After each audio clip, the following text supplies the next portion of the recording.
Vereniging Syarikat Islam. Aku Umar Said Cokro Aminoto. Terima kasih yang sudah klik video ini dan selamat datang di channel Tamascraft. Di era pandemi, pendidikan adalah suatu hal yang harus tetap dijalankan meski dengan metode online. Berhubungan dengan pendidikan, di mana pada tanggal 25 November akan diperingati sebagai Hari Guru. Saya mengucapkan terima kasih kepada Pak Joko dan seluruh guru yang ada di Indonesia.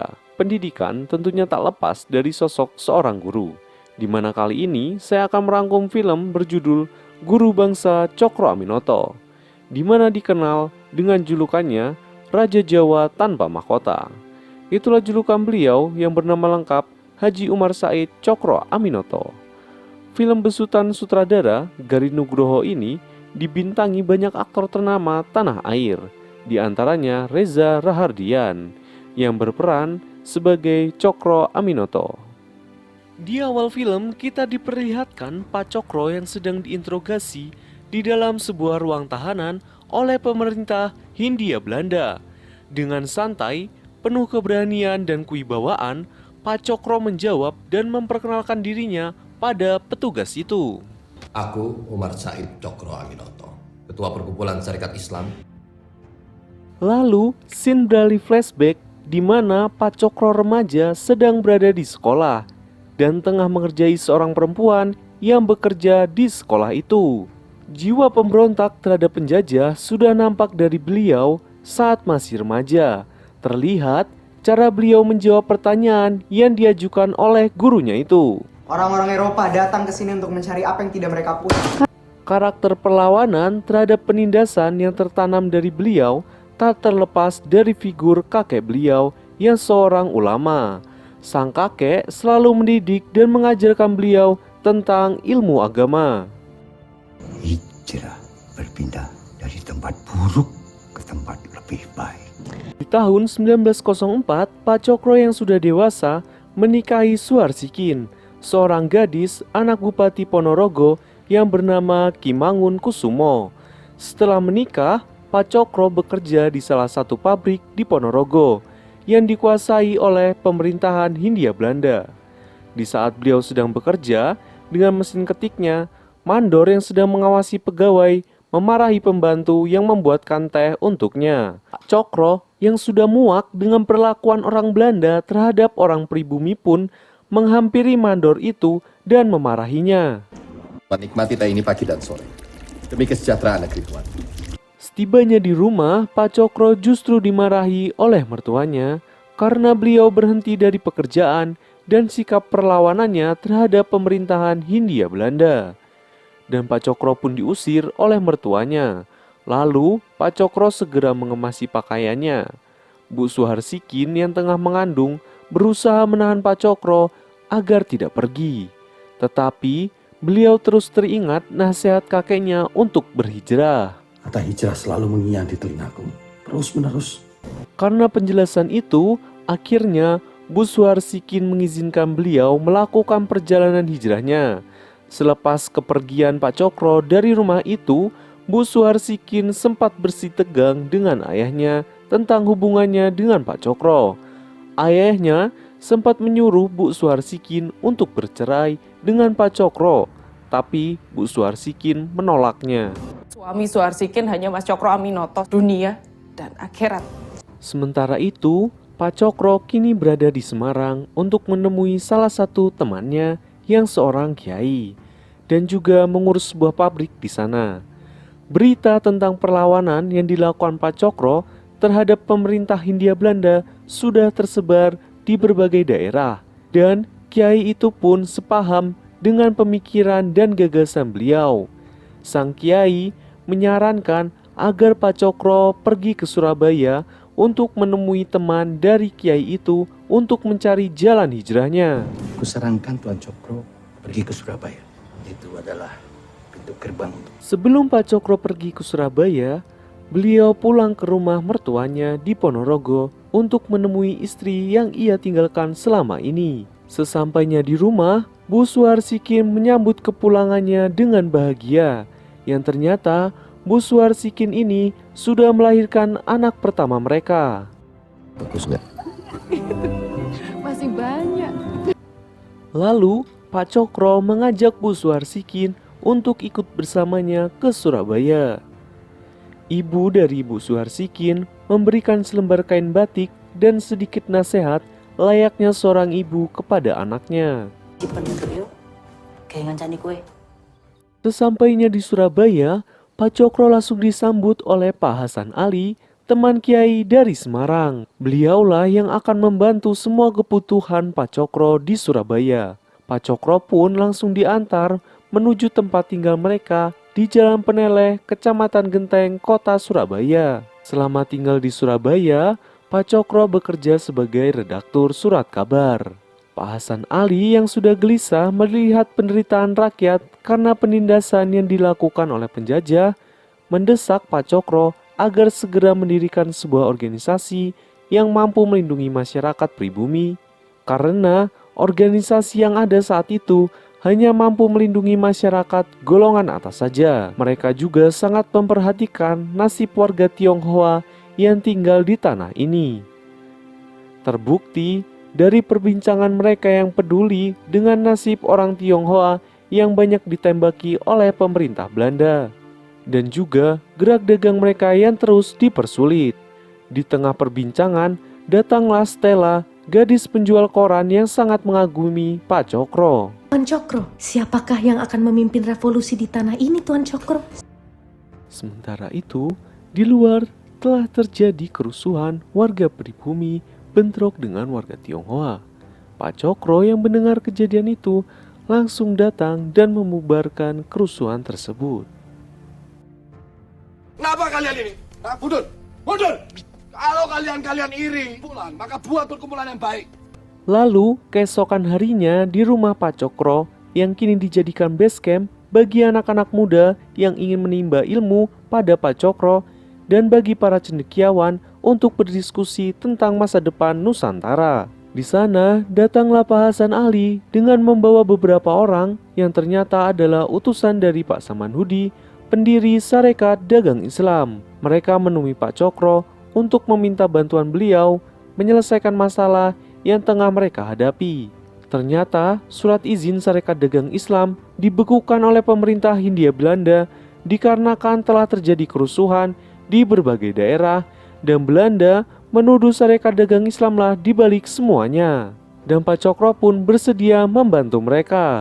Pada 26 Januari 1913, Taman Kota Surabaya, Pak Cokro dan Pak Samanhudi mengumpulkan masyarakat untuk mengutarakan rencana mereka mengubah Sarekat Dagang Islam menjadi Syarekat Islam dan menjadikan organisasi nasional yang akan melindungi semua lapisan masyarakat. Bahwa perkumpulan Sarekat Islam yang pada mulanya adalah seperti air yang mengalir, tidak lama lagi akan menjadi banjir yang deras. Pernyataan beliau disambut gembira oleh masyarakat, khususnya masyarakat kecil. Pak Cokro! Hidup Haji Samanhudi!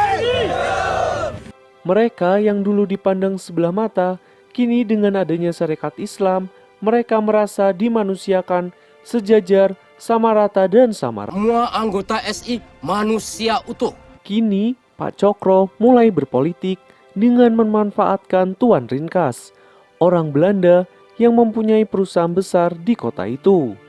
Beliau mengajak Tuan Rinkas untuk membantunya mengembangkan dan memperluas Sarekat Islam ke seluruh tanah Nusantara. Namun, Tuan Rinkas sedikit ragu dan takut kalau Pak Cokro hanya memanfaatkannya. Tapi, dengan kecerdasan dan kepiawaiannya, dan akhirnya Tuan Rinkas pun bersedia membantunya. Tuan Rinkas selalu ikut dengan Pak Cokro untuk berkunjung ke daerah-daerah yang sudah bergabung dengan Sarekat Islam. Pak Cokro selalu disambut dan disanjung oleh masyarakat di setiap daerah yang beliau kunjungi. Di dalam kereta yang mereka naiki, Pak Cokro menasehati para murid-murid beliau yang ikut bersamanya. Kalian-kalian yang akan menjadi lokomotif dari jutaan masyarakat melalui gerbong-gerbong ini menuju masyarakat yang lebih baik. Kini, Sarekat Islam berkembang begitu pesat. Pemerintah Hindia Belanda pun mulai mengkhawatirkan hal itu. Mereka mulai mengawasi semua pergerakan Sarekat Islam dan Pak Cokro pun terancam akan dijebloskan ke penjara karena beberapa artikel yang beliau tulis dianggap telah memprovokasi masyarakat untuk melakukan perlawanan terhadap pemerintahan Hindia Belanda. Semaun, salah satu murid Pak Cokro yang mempunyai paham radikal, sempat mempertanyakan sikap beliau yang terkesan tidak mau melawan terhadap pemerintahan Hindia Belanda. Kenapa Bapak tidak membela Marco? Yang jelas-jelas akan dipenjara karena artikelnya membela sesuatu yang benar. SI bukan snake. Aku bukan snake. Semenjak kejadian itu, hubungan Pak Cokro dan Semaun menjadi renggang. Semaun menganggap Pak Cokro tidak lagi tegas sebagai seorang pemimpin. Semaun selalu mempunyai pandangan sendiri untuk melawan penjajah. Masih tetap terlalu lambat. Apapun yang dia butuhkan, masih satu kata yang kita butuhkan: revolusi. Lalu datanglah Gus Salim, seorang pemuda dari Sumatera. Beliau dulu bekerja untuk pemerintahan Hindia Belanda. Gus Salim dipekerjakan di Arab untuk mengurus jamaah haji dari tanah Nusantara. Agus Salim sudah sering mendengar nama Cokro Aminoto dan gagasan-gagasannya. Karena itu, Agus Salim sangat mengagumi beliau. Agus Salim memutuskan untuk berhenti bekerja pada pemerintah dan ikut bergabung dengan Syarikat Islam. Di tahun 1916, para tokoh Syarikat Islam dan para cendekiawan berkumpul di rumah Pak Cokro untuk membahas Kongres Nasional Syarikat Islam yang pertama yang akan diadakan di kota Bandung. Di sana terlihat Kusno atau yang lebih dikenal dengan Soekarno yang baru bergabung dengan Syarikat Islam. Ia hanya berdiri memperhatikan diskusi mereka. Setelah rapat selesai, barulah Pak Cokro menegur Kusno, lalu beliau memberitahu tentang rumah itu pada Kusno. Gus, Oke Pak. rumah ini tempat untuk saling bertanya. Maka berbagilah pertanyaan. Setelah itu, Pak Cokro menyuruh Utari, putri pertama beliau, untuk menunjukkan kamar Kusno. Dan sepertinya Utari dan Kusno memiliki ketertarikan satu sama lain. Lalu, keesokan harinya, Kusno menanyakan tentang Semaun yang sudah jarang hadir di rumah itu. Dan Kusno mempunyai firasat kalau Semaun terlibat kerusuhan yang terjadi di Semarang. Namun Pak Cokro yang tahu bahwa Semaun adalah orang yang cerdas, tidak terlalu mempermasalahkan hal itu. Beliau yakin bahwa Semaun mempunyai dasar atas semua yang dilakukan. Beliau selalu optimis dan selalu mempunyai harapan pada setiap orang yang pernah menimba ilmu di rumah beliau sekecil apapun, dan akhirnya Kongres Syarikat Islam bisa terlaksana dan dipimpin langsung oleh Pak Cokro selaku Ketua Syarikat Islam. Kongres itu dihadiri berbagai tokoh penting yang ada di Nusantara, di antaranya Kiai Ahmad Dahlan. Kongres itu membahas tentang masa depan bangsa ini. Tanah ini sudah tidak lagi sepantasnya dipimpin oleh negeri Belanda. Tanah air kita akan menjadi sebuah negara dengan pemerintahan sendiri. Pernyataan Pak Cokro itu disambut gembira oleh rakyat dengan perkembangan Syarikat Islam yang terus meningkat dengan pesat. Kini, pemerintah Hindia Belanda pun mulai menganggap Syarikat Islam sebagai ancaman serius bagi pemerintahan mereka. Belanda mulai menyisir ranting-ranting Syarikat Islam di daerah-daerah untuk mereka rusak. Semua atribut yang berlambang Syarikat Islam mereka hancurkan. Namun sayangnya, di tengah perkembangan Syarikat Islam yang sudah mulai besar, terjadi perpecahan di dalam tubuh Syarikat Islam itu sendiri. Terlihat dari beberapa pertemuan yang diadakan anggota Syarikat Islam, terjadi banyak selisih paham antara pihak Semaun dan kawan-kawan yang mempunyai gagasan dan pemikiran yang berbeda dengan Pak Cokro. Perselisihan itu pun semakin membesar di saat Pak Cokro untuk kesekian kalinya tidak bisa mengikuti rapat yang diadakan Syarikat Islam, dan beliau lebih memilih menghadiri rapat di Fox Street. Kenapa dia lebih memilih rapat di Fox Street? Kehadiran Pak Cokro sangat dibutuhkan di sini. Beliau mewakilkan dirinya pada Agus Salim untuk memimpin dan menyampaikan beberapa gagasan beliau. Keputusan Pak Cokro itu membuat Semaun dan kawan-kawan menjadi semakin tidak percaya dengan beliau. Pendidikan tetap nomor 1. Jika rakyat tidak memiliki hak atas tanahnya sendiri, Itu sama saja komedi omong.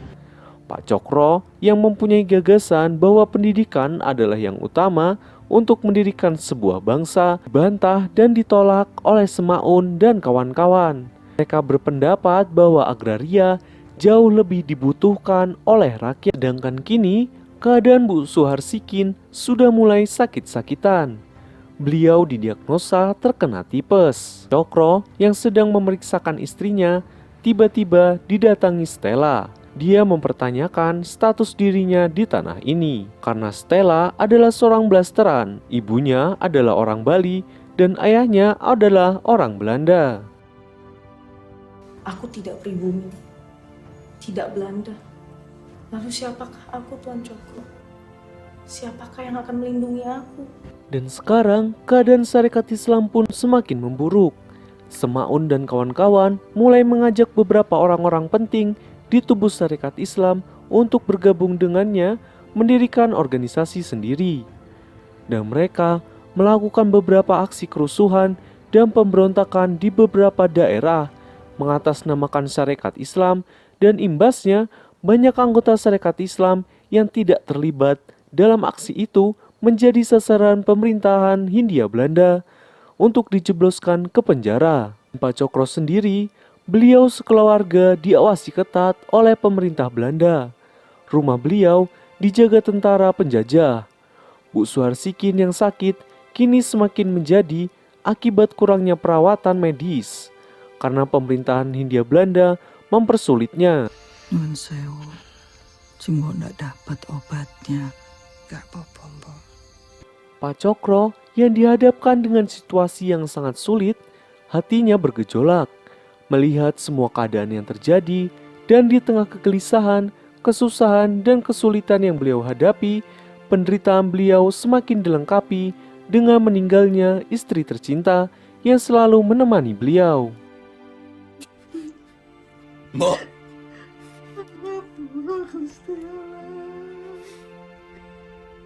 Ibu Suharsikin telah berpulang. Dalam kondisi yang sudah sangat kacau, ditambah pemerintah Belanda yang terus memburunya, Agus Salim mencoba membangkitkan semangat Pak Cokro kembali. Saya Agus Salim akan hijrah bersama seorang Cokro Aminoto. Dan film ini diakhiri dengan Pak Cokro yang menyerahkan diri karena tidak ingin terjadi pertumpahan darah.